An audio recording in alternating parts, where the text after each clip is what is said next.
Eddie Mitchell, de son vrai nom Claude Moine, est une icône française de la musique et du cinéma qui a fait connaître le rock'n'roll américain au cœur de la France.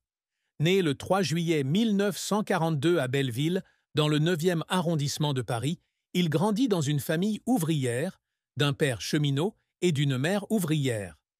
De ses fréquentations au cinéma et au Golf Drouot, où il était captivé par la musique d'Elvis Presley et de Bill Haley, Eddie a réalisé son rêve de jeunesse en devenant le chanteur principal des Chaussettes Noires, premier groupe de rock français, puis un artiste solo avec des tubes comme Sur la route de Memphis et La dernière séance.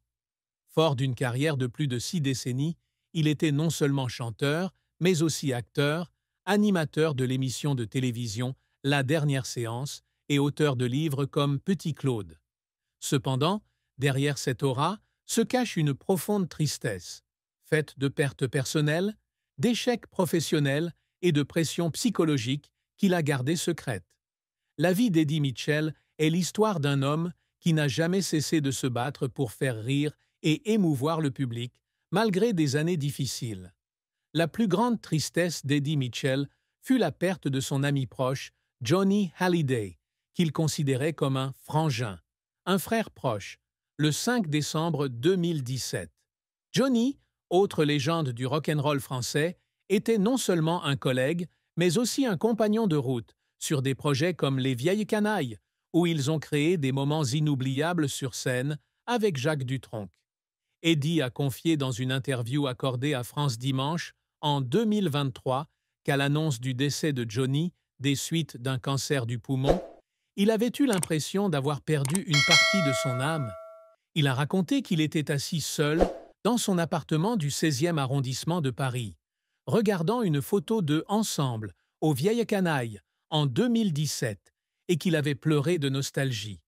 Les souvenirs de Johnny, de leur concert au Golf Drouot, aux soirées passées à parler du rêve américain, lui faisaient monter les larmes aux yeux. Eddie racontait qu'à chaque fois qu'il écoutait Un petit peu d'amour, une chanson de l'album Country Rock de 2021, écrite en mémoire de Johnny, il pleurait de solitude de ne pas avoir son meilleur ami à ses côtés. Cette tristesse était d'autant plus poignante qu'Eddie et Johnny avaient tissé un lien privilégié au fil des décennies, partageant une passion commune pour la musique et la culture américaine. Ils rêvaient de voyages à Nashville et Memphis, où ils enregistraient des albums de rock'n'roll. Eddie racontait qu'il y avait des moments, après les concerts des Vieilles Canailles, où lui et Johnny s'asseyaient dans leur chambre d'hôtel, buvant du whisky et parlant des films de John Wayne ou Gary Cooper, leurs héros. La disparition de Johnny laissait à Eddie le sentiment d'avoir perdu un allié, quelqu'un qui comprenait les pressions de la célébrité et les rêves qu'ils avaient poursuivis ensemble. Il a raconté qu'il y avait des nuits où il rêvait que Johnny montait sur scène, souriant et chantant avec lui, pour finalement se réveiller et réaliser que ce n'était qu'un rêve, ce qui le faisait pleurer dans le noir. Cette douleur, bien qu'il la dissimulât derrière son air schmoll, était une blessure au cœur qui ne guérissait jamais. Un autre aspect de la plus grande tristesse d'Eddie était son regret de ne pas avoir pu passer plus de temps avec Johnny dans ces dernières années. Pendant que Johnny luttait contre le cancer, Eddie était occupé par ses projets musicaux et cinématographiques, et il se reprochait souvent de ne pas être plus présent. Il a raconté qu'un jour, lorsque Johnny l'a appelé pour lui parler de sa maladie, Eddie était à Nashville en train d'enregistrer, et que cette brève conversation l'avait laissé culpabiliser. Il a pleuré en pensant aux occasions manquées de dire au revoir à Johnny. La tristesse ne venait pas seulement de cette perte, mais aussi des bons souvenirs qu'ils partageaient, des concerts énergiques, aux rires partagés de leur jeunesse à Belleville. Eddie a raconté un jour qu'à chaque fois qu'il passait devant l'Accor Arena, où l'on jouait les Vieilles Canailles, il ressentait un pincement au cœur, comme si Johnny l'attendait toujours sur scène. Eddie était également triste face aux difficultés qu'il observait dans la vie de son entourage, notamment dans le quartier de Belleville où il avait grandi. Fils d'une famille ouvrière, Eddie voyait souvent ses voisins aux prises avec la pauvreté et les inégalités.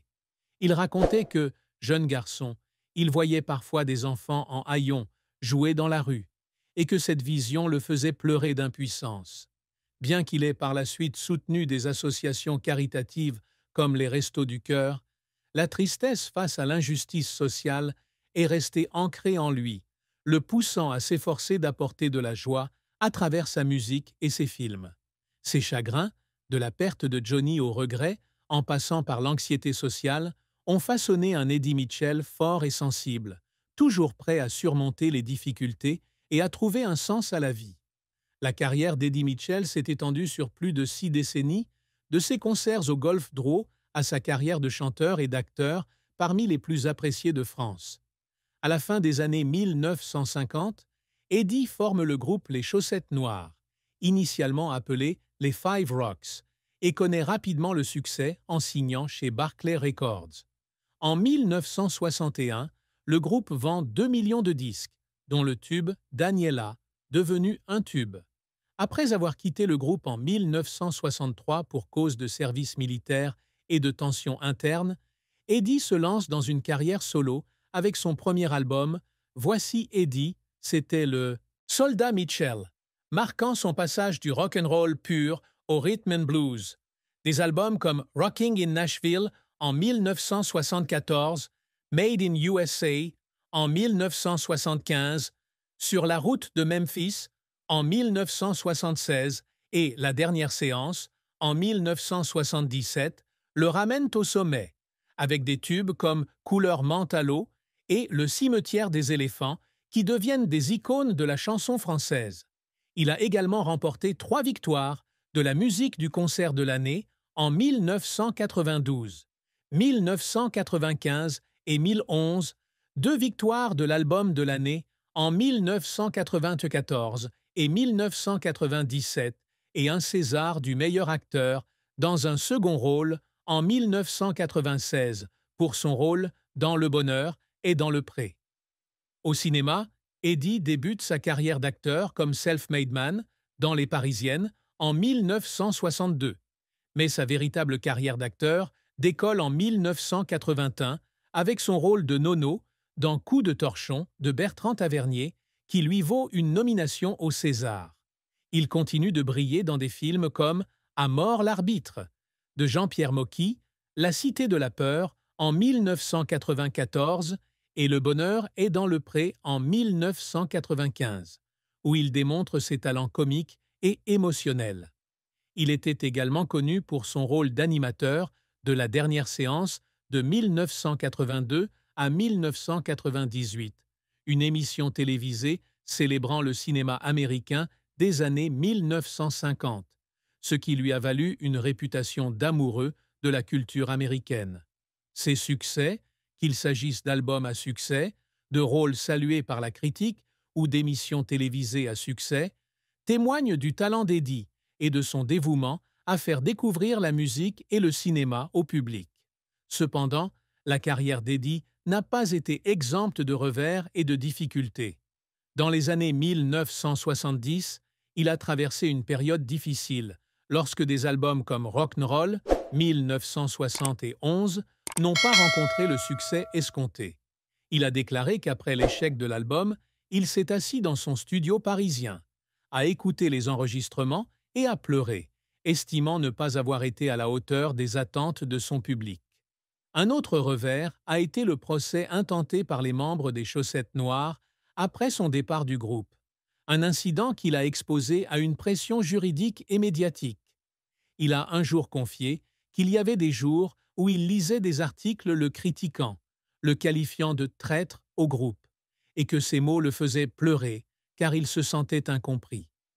Dans l'industrie cinématographique, il a également connu une période creuse à la fin des années 1990, lorsque certains de ses rôles peu brillants ont été mal accueillis, ce qui l'a amené à remettre en question ses talents d'acteur. Les difficultés de la carrière d'Eddie ont été jalonnées de moments qui l'ont fait pleurer de joie et de douleur. Pour son album Eddie in London de 1962, il a travaillé avec des musiciens de renom comme Jimmy Page, passant des semaines en studio à peaufiner chaque chanson.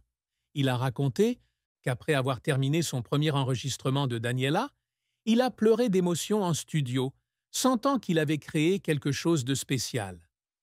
Un autre moment mémorable fut lorsqu'il a reçu un César en 1996 pour Le bonheur est dans le pré. Debout sur scène, il n'a pu s'empêcher de pleurer en repensant à son parcours, d'enfant de Belleville à acteur reconnu. La recherche d'un équilibre entre musique, jeu d'acteur et télévision l'a parfois épuisé.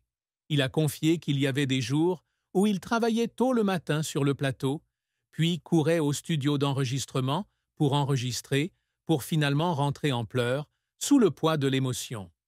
La carrière d'Eddie, avec ses triomphes retentissants et ses défaites douloureuses, est l'histoire d'un homme qui n'a jamais cessé de se battre.